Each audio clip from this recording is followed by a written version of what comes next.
So good evening, everyone, and welcome to the Afro-American Newspaper's Facebook page.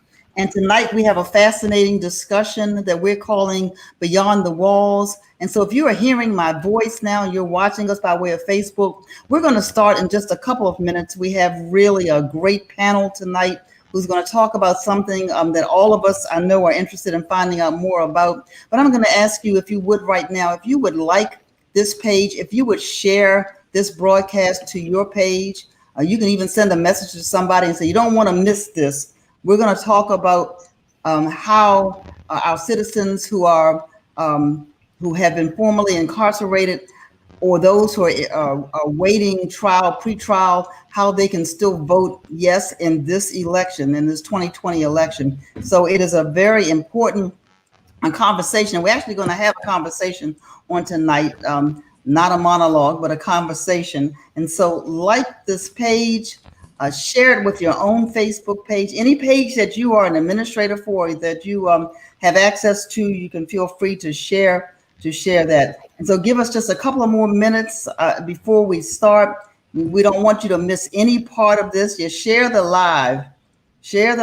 And you know what? I'm going to say share the love, because when you when we give information out that is value to our community, it is sharing the love. Nobody wants us to say after something, I could have told you about that. No, let's share it now, so that before November 3rd, every single person who is eligible to vote will be able to do so. So this is an important, vital conversation, and we're going to get started in that conversation in just about 30 seconds or so. And so we see you liking it. We also invite you to comment. This is an interactive conversation, so we just don't want to be talking to people. We want to talk with people. And so your comments will be shown, and we will try to answer your questions as we go along. And so we're looking forward to this conversation on tonight. And so I'm Toni Draper, and I have the privilege of serving as the CEO and publisher of the 128-year-old Afro-American newspaper. You can also share this at Twitter, Afro News, at Afro News on Twitter, or as we said already, on Facebook. Okay, so let's get started. I want to start by having our panelists tonight. I am so excited. As I said to each of them backstage before we started, about who has joined us tonight. And so I'm going to ask them to introduce themselves. I was going to say in alphabetical order, but I'm not giving anybody that kind of test on tonight. If you are just joining this broadcast, this is Beyond the Walls. It is our live broadcast. And so our panelists, if you're not talking, I'm going to ask that you mute your mic if you're not talking, so that we can try to minimize the background noise on our end. And then we're just going to get started. And so you won't know what order to go in. So I'm going to have to call your names, but then you can introduce yourself. So we're going to start with Dr. Bailey, and then Senator McCray, and then Dr. Robinson, and then my friend, Nicole Hanson Mundell. All right, Dr. Bailey, tell us, I've given your name, but not all of it. So tell us who you are, and tell us, Dr. Bailey, when you introduce yourself, don't just give us your name and your title. I want you to, if you would, give an opening statement about voting in 2020. Sure. Okay. I'm Dr. Alfred Bailey. I serve as Minister of Missions and Outreach at the New Psalmist Baptist Church, where the very fine pastor is Bishop Walter Scott Thomas Sr. I also serve as the Executive Director of the Transforming Lives Community Development Corporation. And the statement I would make is that voting is a fundamental right of every American citizen. And it is so important that everyone, vote this season, and that we make our views known. Laws and policies are being made that affect us. They affect how our children go to school. They affect where we will live and how we will work. And so everyone has to make their voices heard in this election. Thank you. Thank you, Dr. Bailey. And New Psalmist Baptist Church, as you said, under Bishop Walter Scott Thomas, you all have been in the forefront of helping us to mobilize to vote I know that on your website, you may talk about this a little later. There is a whole manual on how to vote. So thank you for being with us tonight. Again, if you're just joining us, we're having a conversation. This is not like your average conversation about voting. This is one that's going to be specifically talking about those who are behind the walls or returning citizens and voting. All right, let's go to the next person. Dr. Draper, this is Cory McCray, Hey, the Cory. Speaker of the 45th Legislative District in the state of Maryland. I represent East Northeast Baltimore. I'm just thankful to be here. And I think my one statement that I would like to contribute in reference to voting, when you think of equal access, it doesn't matter how old you are or how young you are. It doesn't matter how your age, whether you're black, white, brown, green. It doesn't matter what your wealth is. Everyone has the same opportunity, and that's one of the things that I want to remind folks, that we're all equal on election day. Thank you. Thank you so much. We welcome you to this broadcast. Senator McCray, you are a busy man, and so we know that this is an important issue for you. So we thank you so much for joining us on tonight. Thank you so much. Dr. Robinson. Draper, great to I too honored to tonight's. So Dr. Robinson, your sound is a little distorted. Let's and so we missed that part. We're gonna try it again and see if we can hear you a little bit better. That's one thing about these live broadcasts. Sometimes So Dr. Robinson, I don't know where you're sitting in your home or in your office, how far away you are from your router, or if you have an earpiece in, you may need to take that out so we can hear you. So while you're making that adjustment, I'm gonna go to Nicole, and then I'll come back to you, Dr. Robinson. So Nicole, go on and introduce yourself and tell us about who you're representing. And I know you have a lot to say about voting. I just listened to your podcast with Zach Garber, so I know you have.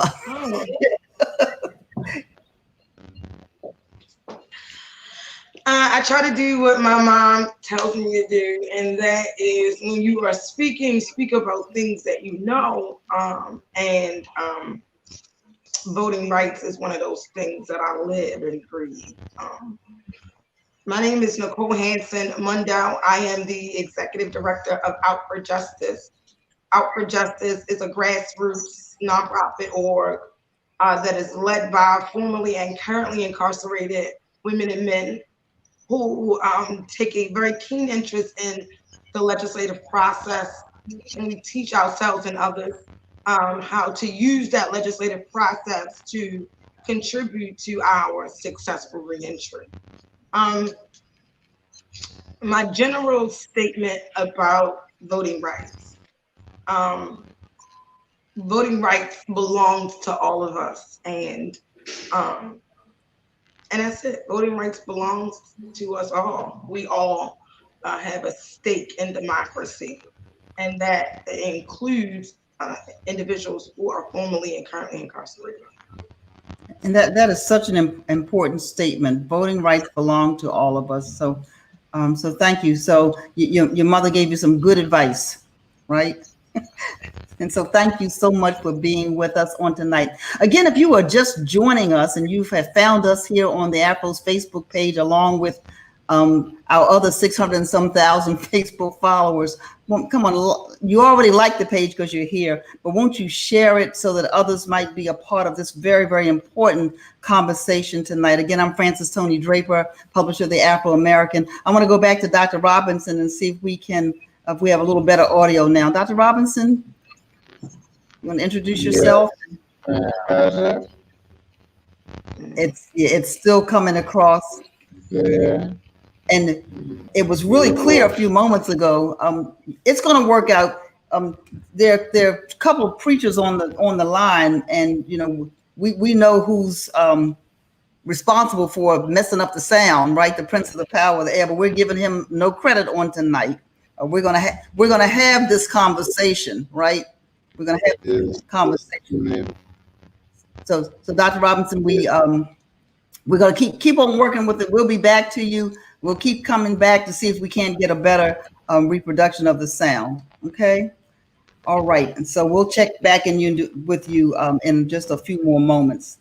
One thing about the state of Maryland, the laws are really specific, Senator McCray, about who can and who can't vote.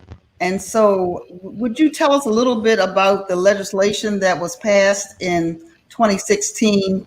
And then I'm going to go to Nicole to help us understand, what that actually means on the ground, Nicole, how that is, how that's actualized rather. And then we'll see what else we might want to say about it. Senator McCray, all these doctors on the broadcast, you're a doctor in our book. Senator McCray. De facto, I appreciate you, Dr. Draper. It was introduced in 2015 when I was in the Maryland House of Delegates. It was House Bill 980 over in the House, and it was Senate Bill 340. Senator Joan Carter Conway introduced it in the Maryland State Senate at the time. And the theory is, Dr. Draper, is that the folks that would come home, sometimes they still would not participate in the process because the rule was you had to complete parole and probation. You had to complete a sentence. In 2015, we passed a bill that basically said, even if you're on parole or probation, that you still had the right to vote. Unfortunately, that bill was vetoed by our current governor at the time, and the legislature had to come in and override the governor's veto. So you are absolutely correct. In 2016, that April election was the first time that folks on parole or probation had the right to vote. 40,000 people across the state of Maryland, Dr. Draper. And I'm going to lead with this just so that folks can understand the disparities in reference to the number that I'm talking about. In the city of Baltimore, you have 2 zip codes. You have 21210. We know that that's the northern part of Baltimore City. And in that entire zip code, Dr. Draper, there were 10 people on parole or probation.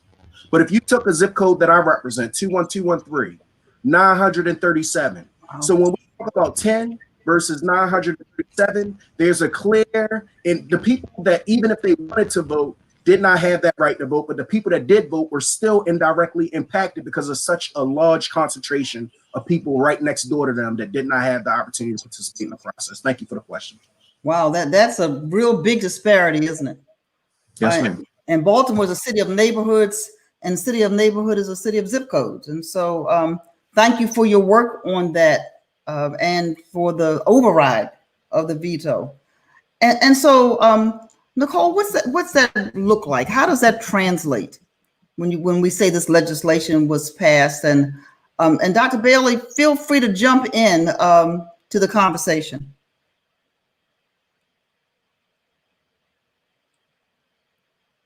There you go.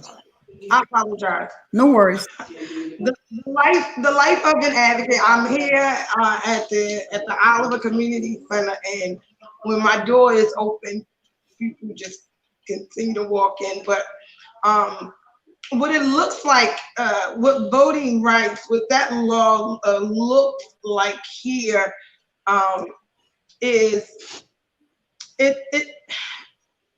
For folks who come in and out of my office on a regular basis, they often are not sure, right, that they can vote, even though they hear the senator say they can vote, even though they know the great work that Afro Justice did when we co-led the Unlock the Vote coalition during that time to ensure that those more than 40,000 individuals had the right to vote. What that looks like here on the ground is that we as advocates have to continuously talk about and encourage formerly incarcerated people that they have that right and that they must exercise that right.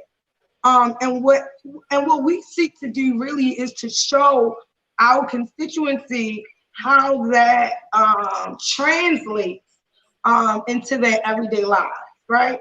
So we seek to show them that, hey, through that right to vote, you now have the opportunity to hire and fire those individuals who do not support the issues that are important to you and who are not doing the job that you elected them to do. What that looks like here on the ground is that we're able to show people how this particular law that gives you the ability to vote for a judge or to vote for certain questions on your ballot that is of importance to you. And so oftentimes to just tell somebody that they have the right to vote is not enough, and that we're continuously showing the formerly and currently incarcerated individuals how this particular policy impacts your everyday life.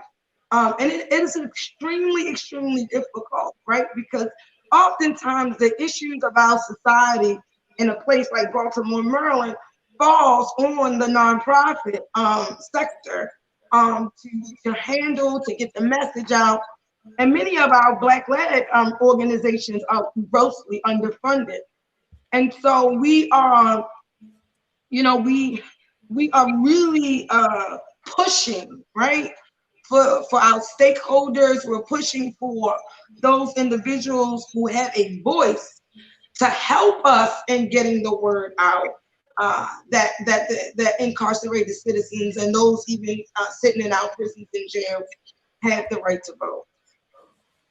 Right, that it is very important. And so Monica Cooper says she wants to personally thank you for all of the work that you've done over the years to ensure that incarcerated and formerly incarcerated people have access to the ballot. And we want to thank you as well, Nicole. Nicole does a lot of work behind the scenes to make this happen. So thank you. And thank you to our viewers and our listeners. We want you to come on and write comments in the chat.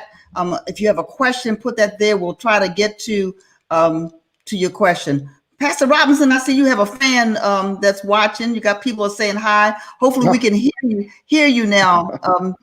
Oh, I think it's better already. I hope. So let's see if we can get you to introduce yourself. Okay. How is this sound? It's sounding great. It's sounding great. Okay. All right. Well, good evening, everyone, and especially to our host, Dr. Draper. Great to see you again. Yes, I'm Haywood Robinson. It's been my privilege to serve for the past 16 years at the People's Community Baptist Church in Silver Spring, Maryland.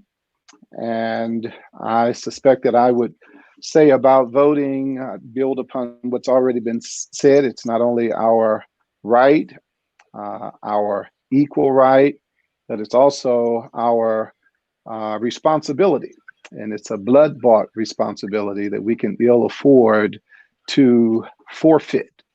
And so my encouragement would be that we all would seize the opportunity to shift the trajectory of our nation by participating in this year's election. Thank you, sir. Appreciate that. Yeah, the sound was perfect that time. Thank you. Let me go to Dr. Bailey. Talk to us a little bit about the efforts that you're making over there at New Psalmist Baptist Church. I know many churches are. You all seem to have a very organized approach to voting or to getting the information out. And so really, I'm interested. Do you think that the information that's going out, not just from New Psalmist, but in general, do you think the information is effective, that people are getting the message? What's your thought? I do think it's effective, but can be more effective. I think we have to use every methodology of communication to get the message out about voting. As you said earlier, many persons don't know that they have the right to vote. And so it's great for us to be able to share that knowledge that you can vote, but it sometimes comes best from someone who lives with you, who's in your family. So literally for old school folks, picking up the telephone and calling somebody and saying, hey, I know you're home. Did you know you have the right to vote? For our younger generation, posting that on social media, on Facebook and Twitter and Instagram, so that persons, as they're scrolling through their phones, can say, hey, wait a minute, I didn't know that I had the right to vote, and maybe even showing different websites where people can go, because sometimes people want to see that information in their hand. They want to read it with their own eyes. And so being able to go to the state legislature, the Maryland State Board of Elections, and reading that for yourself, or going to thepeopleslaw.org and being able to see that, yes, even though I'm a convicted felon, I can still have the right to vote. Yeah. Things are truly important. That is important. So Senator McCray, I know that the State Board of Elections was under a lot of, I don't know, scrutiny, and criticism for, how certain things have been handled during this election cycle. What do you think now about how do you think the information is getting to the citizens, and that most people understand what it means, not just what it means to vote, but how to vote? Because there was a lot of concern around, the fact you had to request a ballot this time if you wanted to do absentee and those kinds of things. From where you sit, what do you think? There was absolute lot of confusion that went on, Dr. Draper. The amount of folks that had invalid addresses that they may have known where they were, part of it, the timing in which the ballots came out.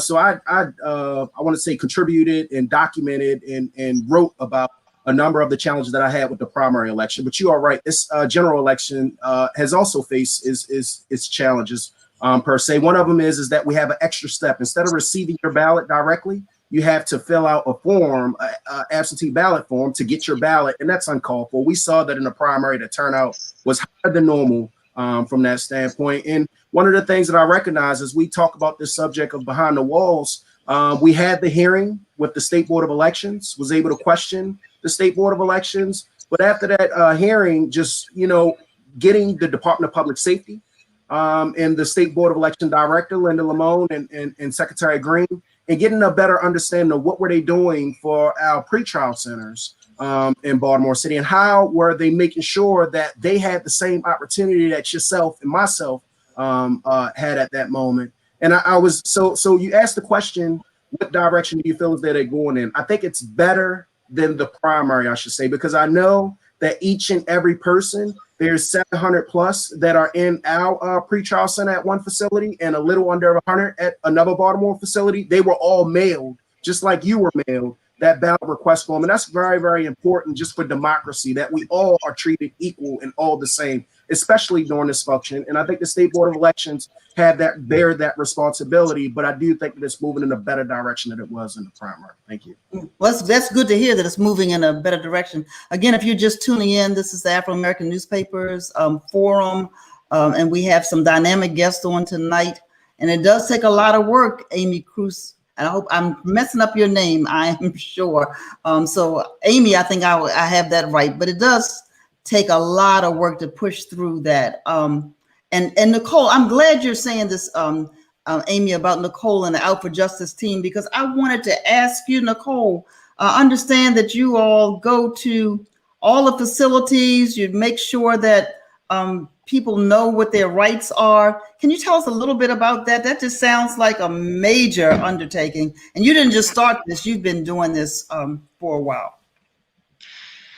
All right, so I hope you got a little bit of time, just a little bit of time. Okay? You got time, Nicole. Go ahead. You have time. So I'll start with the messaging piece because the Reverend is right? We have to use every possible messaging mechanism that we have at our disposal in a time like 2020. But what's also key about messaging is that those individuals who have the ability to get the message out to the masses, you have to listen to those individuals who are closest to the issue, right? And you have to hear how to message our narrative. You cannot determine that because you are somebody who want to, somehow engage the reentry community or the individuals behind the wall, that you're just going to put out the message that you want to put out, right? You have to make sure that you're working with the directly impacted organizations, whether you're a legislator, a pastor, whoever you are. That is crucial because it is us that can tell you how to get to us, right? And so, unfortunately, there have been actual folks who represent boards of elections around this state who have misquoted the law, right? Who are deliberately not educating our incarcerated and formerly incarcerated people. One thing we do know is that a form of voter disenfranchisement is by not telling people the information. And we have to work at that. We have to work at ensuring that we are using our voices to continuously tell people that they have the right to vote. You know, this is not a new issue. The senator just said that this is a bill that's been in existence since 2016, right? So this is not something new. The problem, though, is that we are in the midst of a culture change. We have to make sure that the state of Maryland knows that when you talk about voting from now on, that you have to think about the formerly incarcerated. You have to think about individuals sitting in our jail. And so that is a part of the messaging, that the culture of voting has to change in Maryland. And that culture of voting has to include formerly and currently incarcerated people.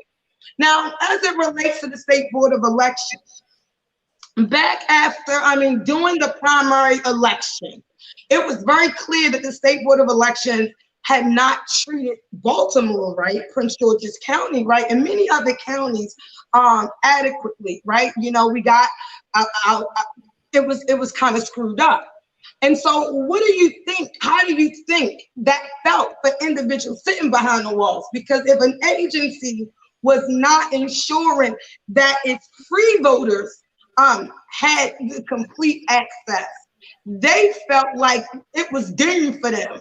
But, you know, I was committed to ensuring that when we finally was able to co-op our way on this State Board of Elections Advisory Committee, that every meeting, I would make sure that the formerly and currently incarcerated people were on the agenda. And oftentimes we would get only 3 minutes to talk, and you cannot get your message out in 3 minutes when you're talking about voting behind those walls. And so week after week after week, the State Board of Elections had no real plan to ensure ballot access for individuals sitting in our prisons and jails.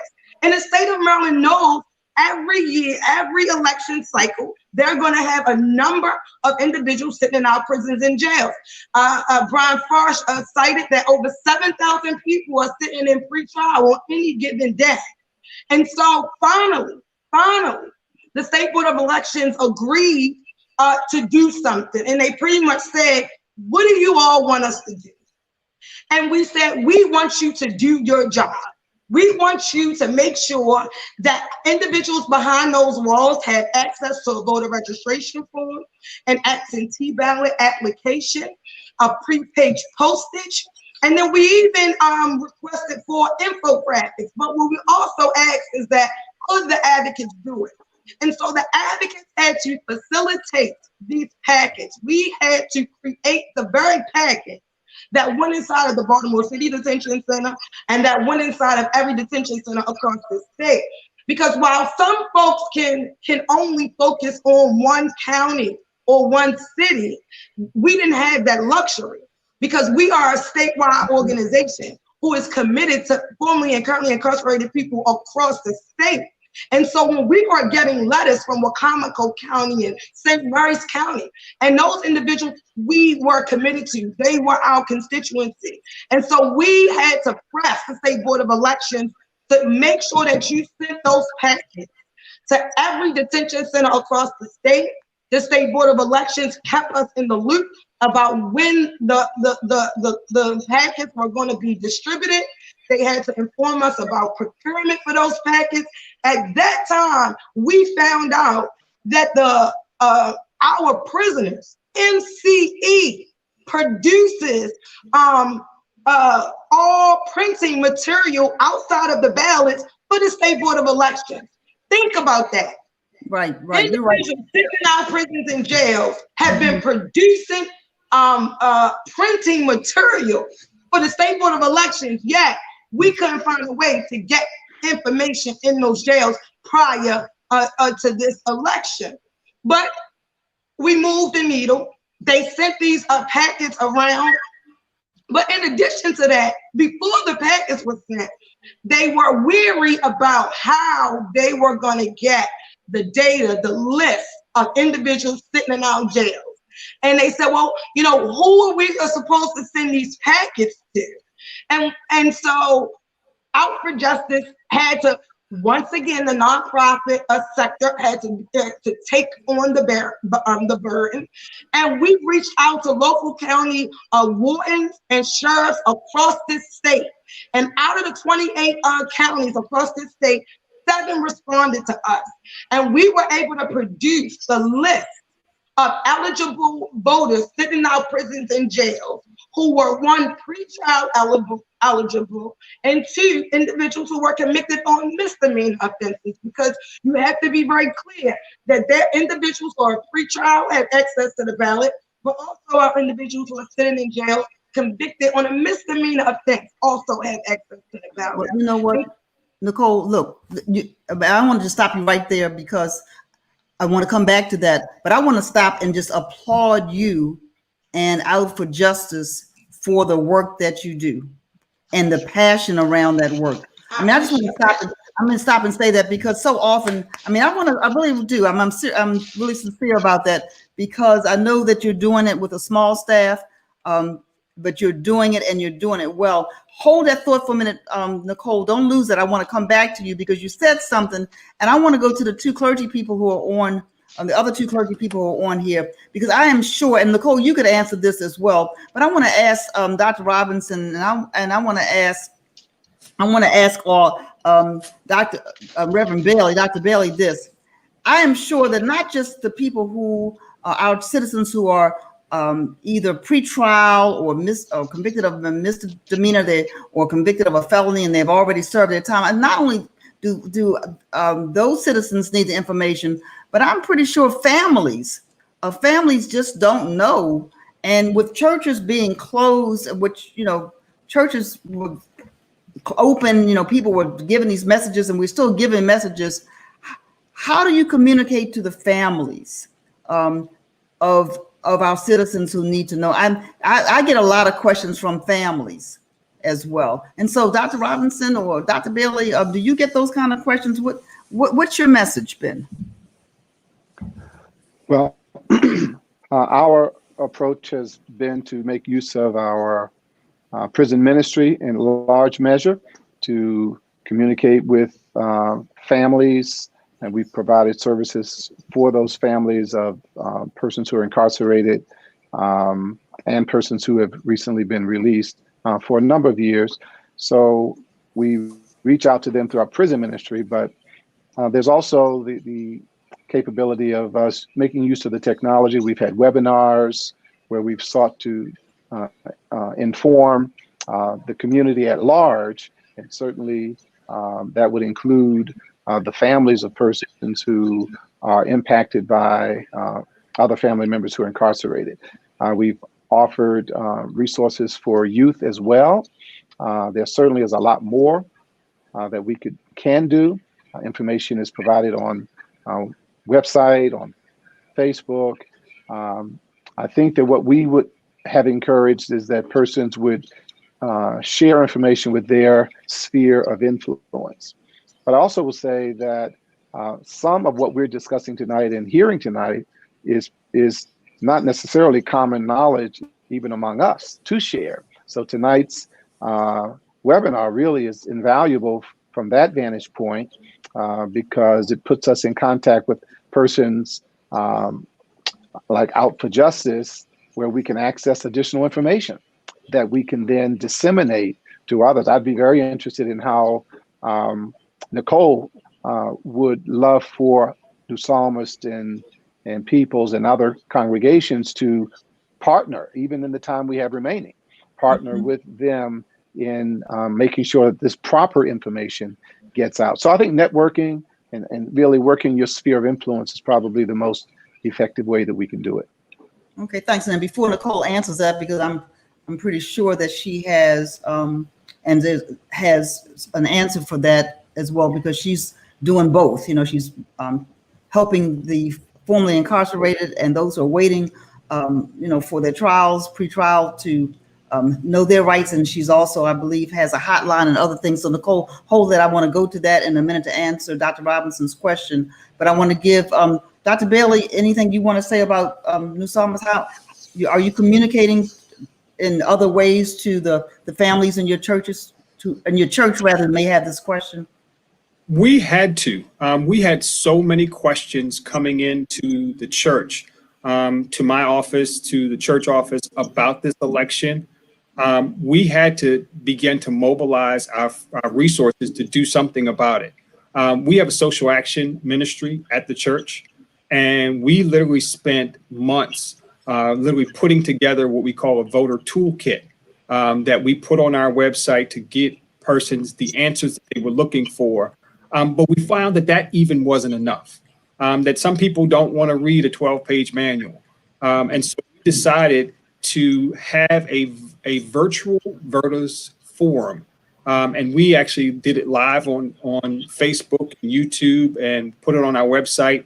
And it lives right now, even after we did it live, it now lives on our YouTube channel, where we actually sat down with Bishop Thomas, the mayor of Baltimore City, the Howard County executive, the Baltimore County executive, and the police chiefs from each one of those jurisdictions.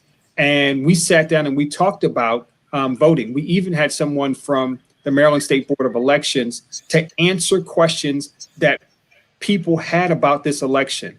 There were a lot of taboos that people didn't know about, and we had to correct those truths. But one of the big things people were worried about was voter intimidation. And we had to clear up some of those things because, we heard our commander-in-chief saying some things that were kind of suspect. And we said, well, let's see how we're going to handle it in Maryland. And it was very important for us to get that message out. And again, that now lives on social media. So you can go to New Psalmist's YouTube channel and watch that and get your information and answers clear. But also, as Sister Nicole mentioned, a lot, and Dr. Robinson mentioned, a lot of this information that Sister Nicole shared is not something it's knowledge that everyone has. And I want to, commend you for all the work that you're doing. We do have a prison ministry at our church who I know wants to sit down and talk with you and share some of the work that you are doing. Everything that you talked about required a lot of resources and hands, putting those packets together. The one thing that faith-based organizations have is people, and people who want to make a difference in the world. And so, Sister Nicole, I look forward for us working together, our prison ministry working with your organization, our CDC working with your nonprofit, so that we can work together to make a difference in this world. That's great. It's about partnerships. I'm going to ask Senator McCray, and then I'm going to go back to Nicole, because Nicole, I think you have a lot more information that you can share. Senator McCray, what do you think about this whole information sharing? Anything in particular you're doing in your office, or anything that you know that we should be aware of that the state is doing to get the information out? Yeah, you know what? One of the things is, and I think as we're talking about the subject matter of voting, thing to any legislator, we have 188 in the Maryland General Assembly, but I try my best to give good public service is mainly important, Dr. Draper. And I think that that's important because folks are apathetic in reference to just participating in the process. They don't feel like the process works for them. They don't feel as though they're associated with it, and they don't understand how to leverage it a lot of times. But the greatest thing that we can do as legislators is when they call, first, pick up. Second, give them a call back. So be responsive. The next thing is to help them address the issues that they have. We're having issues, whether it's unemployment, whether it's SNAP, with food services in this COVID-19 time. But most importantly, we're having a number of issues around voting. People want to make sure that their vote was counted. So I'm answering a number of emails around contacting our local Board of Elections. Some folks say that they didn't get their ballot. So I'm contacting the State Board of Elections in reference to making sure that the ballots were actually received. And one of the doctors stated, folks were scared, especially our seniors, around voting because of what our chief and commander was talking about. I call into about 20 or 30 people in my district every day since COVID has happened. And when we talk to our seniors, especially, they're scared that the mailboxes are being removed. They're scared that the USPS system doesn't work at this moment. But there are a number of issues that we're handling on a day-to-day basis inside the office to make sure that folks feel safe and secure, but most importantly, we get rid of the apathy around the election. Wow, so voter suppression is alive and well in many, many places. Nicole, let me go back to you. Can you talk to us a little bit? You do a podcast called Prison Power, and then tell us a little bit about Value My Vote. Is it valuemyvote.today? I think that's one of your efforts as well. You have so many ways of communicating. Nicole, and I'm also curious, how large is your staff? You all do a whole lot of work. And I know you're a nonprofit, which means you need a whole lot. You don't even want to know. You don't even want to know. Well, we really are supported by our volunteers. Okay. If it was not for our volunteers, I don't know where Out for Justice would be. And this work is really supported by people who are very clear about what they're here for, right? That at the end of the day, when you engage with Out for Justice, you are engaging specifically to support formerly and currently incarcerated people. And oftentimes our issues gets wrapped up with other people's issues. And that's the problem with messaging, right? Just on this call alone, and I'm not saying that, what you all just discussed was a problem. But the reality is this conversation is specifically about formerly incarcerated and currently incarcerated people, not about anything else. But oftentimes, other issues get talked about on top of our issues, and that is oftentimes why people get confused. And so, the valuemyvote.today website is where you can go to get more in depth about voting rights behind the walls and voting rights in Maryland in general. Because it is important to understand that this voting rights work did not start in 2015. It did not start with Nicole Hanson Mundow. It started way before Nicole Hanson Mundow. And I am only on the back of those individuals who paved the way for us to get where we got in 2015. And so the Value My Vote Today website is a website that goes in detail about what the work of Out for Justice was, right? The fact that we set out to only register and engage 300 people, and we're in the thousands of engaging directly impacted individuals. That website seeks to talk about how we went behind the walls in the middle of a pandemic. We reached out to a Carroll County warden. We had him on the podcast. I asked you all to go visit the podcast on our YouTube channel and our Facebook page. One of the most conservative counties in this state, warden responded to us and said, sure, as long as you can be safe, yes, come in this institution and register incarcerated citizens. Howard County Detention Center. We were able to go behind those walls and register those individuals to vote. And I think that is what has to happen. The digital divide is very real. There are going to be people who really need to hear this webinar are not going to be able to access it because they don't have access to the internet, right? Because they don't have a working cell phone, right? And that is very real. And so what we had to do was, in addition to this podcast, we got a street team. Our street team is out right now, educating and talking to voters, right?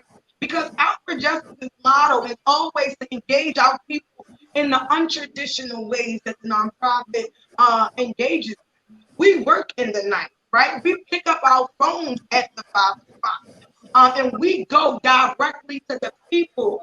And so sometimes, webinars are great, but right now, it is very important to get out there in the most safest way possible and get to talking with people directly.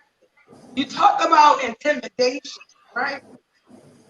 Intimidation is when you receive a letter a couple of days after you've been out of jail, after engaging with a group like Out for Justice, after Nicole Mundow registered you to vote, you receive a letter from the local board of elections saying your voter registration form has been canceled. We found out just a week ago that over 100 people formerly incarcerated received that letter, Dr. Draper. You talk about voter suppression. How do we fix that? Because guess what? Those 100 people that received that voter intimidation letter had probably talked to another 100 people about the letter, right? And that probably talked to another 100 people about the letter. So now we got over 300 people who are walking around out of state under the impression that they cannot vote. That is a real problem. And It's so a real what problem, has to really happen is that we need to now go back, take it back. We need to now go back and educate our elected officials all over again. We need to go back and educate a board of elections workers across this state, and Alfred Justice is willing to do it. We are willing to go to every local board of election and provide some level of training that it has to have, because we cannot continue to suppress the vote of Black and brown people. We cannot continue to suppress the vote of citizens. These are individuals who contribute to our society, who contribute to the tax base, who sit in the church pews with you, who stand in the bank lines with you, who stand in the market with you. And we have to make sure that we are making voting for incarcerated and formerly incarcerated people a part of the culture of voting. And I can't stress that. Yeah, I can't stress that enough. no, couldn't agree more with you, Nicole, on that. I want to bounce that ball over to our state senator. And so Nicole just said about educating our legislators. What do you think about that, Senator McCray? You know, I think that it's important to know, like Nicole stated, that the work that was done was definitely before us. And I can't take the time out to lift up again Senator Carter Conway and the work that she did in the Senate when we were able to pass House Bill 980, Senate Bill 340, and all of the people that are in these fields. These mountains aren't climbed by ourselves. Communities United, the NAACP, I remember Tallieri was there, the Sentencing Project, a number of folks that have engaged to make sure that we're educating folks about this. But there are 188 legislators in the state of Maryland, Dr. Draper, and I can't say it enough. Some of them are subject matter experts and some may not be. So I think that each and every day that we can push the issue should be pushed and it should be educated on. So I don't see any challenge with that. I think that it is, I always say it's always opportunities for growth. Right. And Nicole, we will certainly push that issue. I'm going to talk to you offline when we finish that, because you're right. Sometimes laws are passed, but people don't know. Right. Yeah. And Dr. Draper, that's important too, because we do a really good job at passing policy in Maryland. And we get a C on implementation. And that has to be equally important. When we pass legislation, it should be equally important to ensure that that legislation is actually working, and that the agencies whose job it is to make sure that policy is working is reported on, is updating the lawmakers on their progress, which brings us to the Expand the Ballot, Expand the Vote Coalition, and the legislation that we introduced last session, which was sponsored by Senator Chris West, across party aisles, because this is not a party-specific issue. And then Delegate Nick Mosby. And that policy requires the State Board of Elections, the Department of Corrections, the local jails, the wardens, to work together to implement a policy for each of the jails around voting work, right? Because we have to make sure that there are protocols in place that each local detention center is used. And we know that the burden does not fall solely on the Department of Corrections. If you've ever been locked up before, you do not want a corrections officer in charge of your right to vote. We know that is a tool that could be used for manipulation and intimidation. And so it's very clear that the local boards of elections and the State Board of Elections have to be a part of the process. we were really proud of the League of Women Voters who stepped up last month and offered the voting guides to go into every local detention center. While some jails rejected it, many of them were reported, were supportive of it. We got numbers back from Baltimore County that said that 759 of their incarcerated citizens were actually able to register to vote. We got reports back that almost every county, with the exception of PG and some others, reported that every single packet was distributed to our incarcerated citizens. And that's phenomenal. That is historic. This is the first time in history have we been able to get the State Board of Elections to agree to implement and put out voter education information and access to the ballot ever in the history of voting. And so this is not all on me. This, I have to give credit where credit is due. Our partners at the Job Opportunities Task Force, who in Karen's office, we came up with expanded ballot, expanded vote some 2 years ago. And Common Cause Maryland and the ACLU and the Maryland Justice Project and Life After Release. And that is a coalition that is led by impacted women, right? Women who have been behind those walls and understand how important it is to make sure that your rights are being uplifted. And those are the type of partners that you know we want to elevate, because they are the ones who are guided by our voices. And that is how partnerships should work. That people, the issues are led by the folks that are closest to the problem. So I just want to elevate really quickly Carroll County, Kent County, Washington County, Talbot County, St. Mary's County. These are the counties that have reported that their individuals were distributed the packets and are able actually register and cast their ballot. So we're waiting on those numbers, Dr. Draper. We submitted several PIA requests to every local detention center across the state. The Department of Corrections, claim they have, not claim, they have a voting policy. We're not too happy with the voting policy because it has no engagement with the local boards or the State Board of Corrections, but they get an E for effort for even implementing the policy. We want to hear back those numbers from Baltimore City. We know that the senator kind of took the charge for Baltimore City in terms of getting the list, and so we're waiting to hear back what those numbers are for Baltimore City. But this is a phenomenal day in Maryland. And I just ask that everywhere you go, you say, not that you have the right to vote, you have to say, if you have a felony, and if you are on probation and parole, you have the right to vote, no matter how many convictions you have, right. No matter what the conviction is, you have the right to vote, and you still can vote.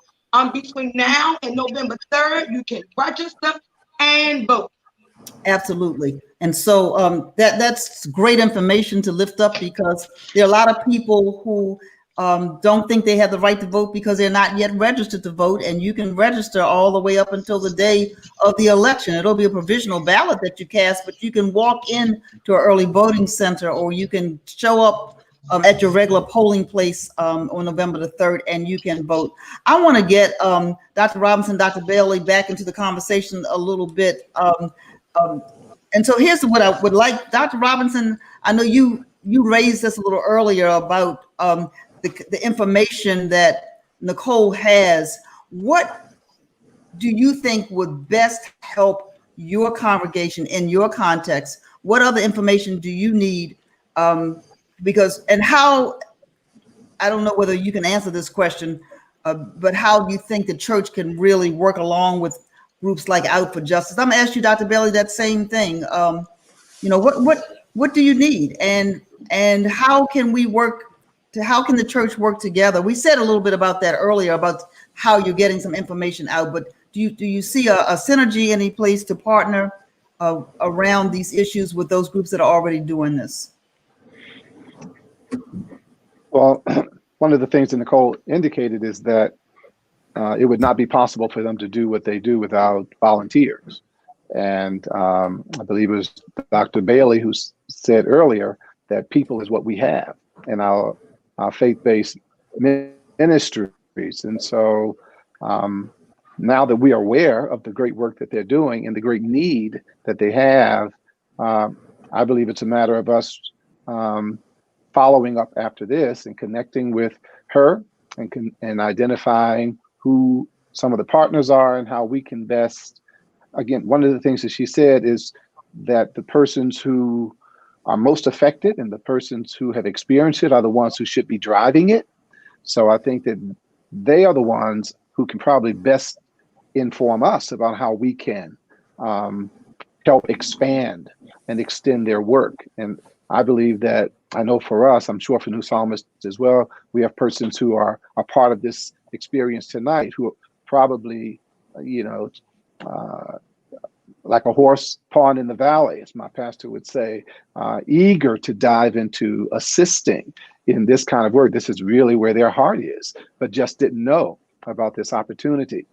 Also, would say that, just like to add this one thing that was shared with me today, that there's not only the issue of the intimidation and the misinformation, but one of the persons who works closely with the persons who've been released and the incarcerated indicated that there are many people who know they have the right to vote, but they do not want to fill out the paperwork that it takes because, at least in Montgomery County, there are many who are released before their case has ever been dealt with. And so they're concerned about being tracked, concerned about being found was the word that he used, and then being re-arrested, having a double charge then, because they're really walking around with this open warrant over their head because the case was never resolved. And so, and some of them don't have addresses even to put on the form. So those are some additional issues. Again, Nicole's team, organization may have ways to address that we can help inform people, that you don't have to be concerned about that. So I just think that the real wealth of tonight's experience has been having Nicole on as part of the exchange. And I think we can all tap into that and help move that work forward.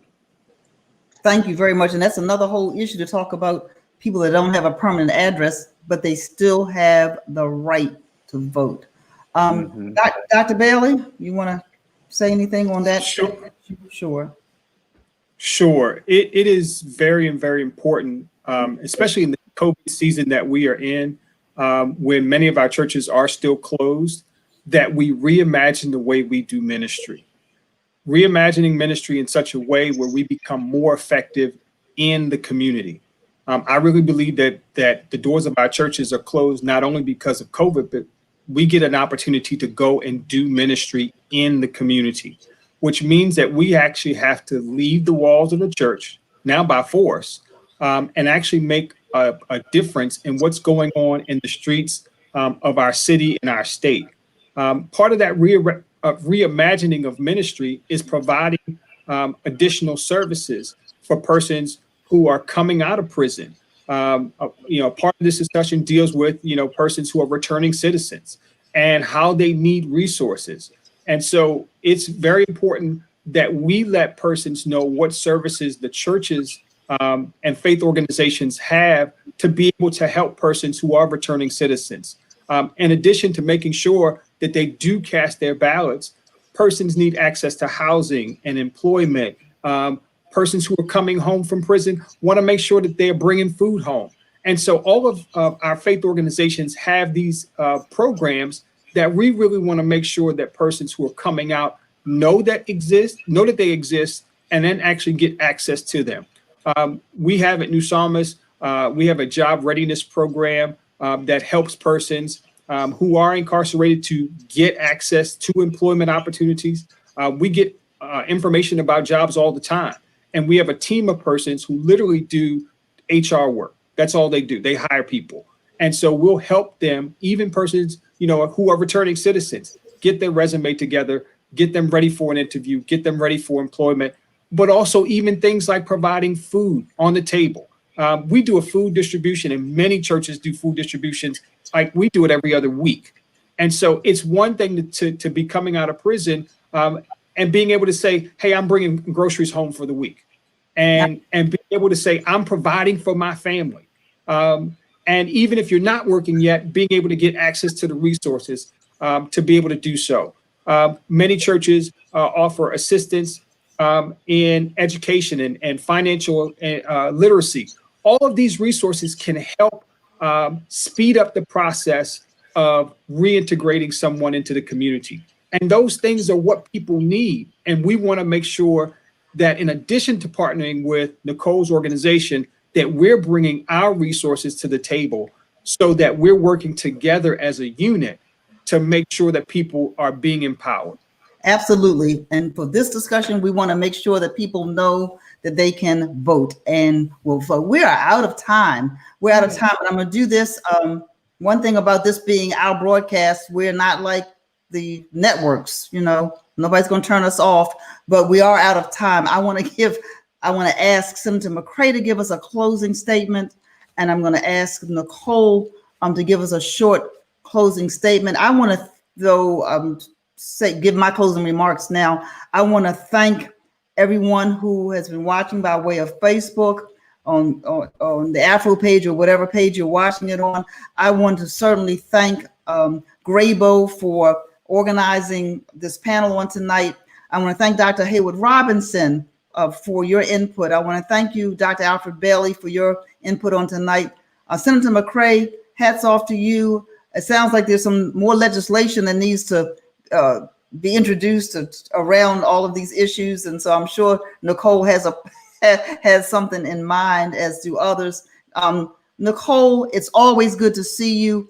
I'm just going to say this, give Nicole a shout out. She's one of our citizens, one of our many community members who sits with us sometimes as we deliberate endorsements and things like that. And so we appreciate all that. Nicole, I don't know how you do all that you do, but Senator McCray, if you would give us just a short closing statement, and then Nicole, if you would give us a short closing statement, and then we want to again thank everybody for tuning in on tonight. Can't hear you. Oh, wait a minute. I know it's wonderful, Senator McCray, but you got to unmute. There you go. You got it. Okay. I appreciate you. It's starting to get late, but I just want to say thank you, Dr. Draper. Thank you for this opportunity and amplifying the voice around this conversation, this very, very important conversation. I look forward to continuing to lead by example, but the most important thing is that I ask folks to engage the legislators. I'm always accessible, always responsive. If there's ever an opportunity where someone may be watching that can need help, please feel free to dial me at 410-841-3165. My email is very public. It's nobody fielding my emails. It's myself answering my own emails. And that's Cory.McCray@senate.state.md.us. I look forward to continuing this conversation. I look forward to working with partners to make sure that we elevate these conversations and the work that we're doing. Thank you, sir. Nicole, tell us how to get in contact with you as well in your closing statement. You can get in contact with Out for Justice at www.outforjustice.org to learn more about our overall programs and our legislative advocacy work.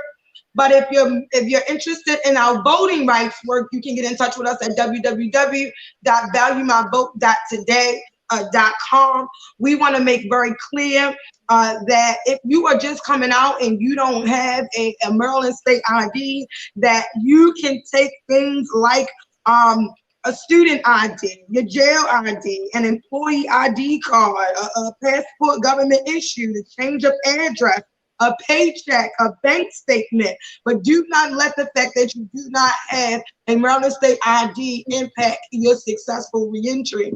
And then the call to action is to our churches, our community groups, our businesses. If you have individuals who are formerly incarcerated and they do not have an address, allow them to use the church as an address. If you can't use the church as an address, you can always use your local Department of Social Services as your address, and know that your vote is your ticket to making sure that you hold those individuals accountable.